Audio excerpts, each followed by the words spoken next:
புதுச்சேரி காரைக்கால் திமுக அவை தலைவர் திடீர் மரணம். புதுச்சேரி காரைக்கால் மாநில திமுக அவைத்தலைவர் மணிவண்ணன் திடீரென காலமானார். அவரின் மறைவுக்கு திமுக தலைவரும் தமிழக முதல்வருமான ஸ்டாலின் இரங்கல் தெரிவித்துள்ளார். அவர் வெளியிட்ட இரங்கல் செய்தியில், திமுக முன்னோடிகளின் ஒருவரான மணிவண்ணன் மறைவு செய்து கேட்டு மிகவும் வருந்தியதாகவும் அவரின் குடும்பத்தினருக்கு தனது இரங்கல் அனுதாபத்தையும் தெரிவிப்பதாகவும் தெரிவித்துள்ளார்.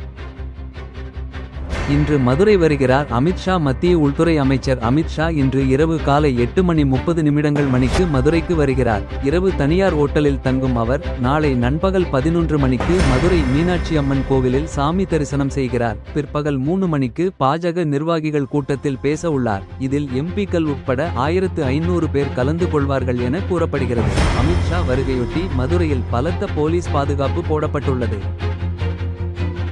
பிடிவாதம் காட்டாமல் முடிவெடுக்க பாஜக தூது. பிடிவாதம் காட்டாமல் விரைவாக கூட்டணி குறித்து முடிவெடுக்க தேமுதிகவுக்கு பாஜக தூது அனுப்பி உள்ளதாம். வரும் ஜனவரியில் கூட்டணி குறித்த முடிவு அறிவிக்கப்படும் என பிரேமலதா கூறியுள்ளார். தேர்தல் நெருக்கத்தில் அறிவித்தால் ஒருங்கிணைப்பில் குழப்பம் ஏற்பட்டு எதிரணிக்கு சாதமாக அமையும் என பேசப்பட்டுள்ளதாம். மாநிலங்களவை சீட்டு விஷயத்தில் ஏடிஎம்கே உடனான மனக்கசப்பு காரணமாக பிஜேபி கூட்டணி பேச்சை தீவிரப்படுத்தி உள்ளது.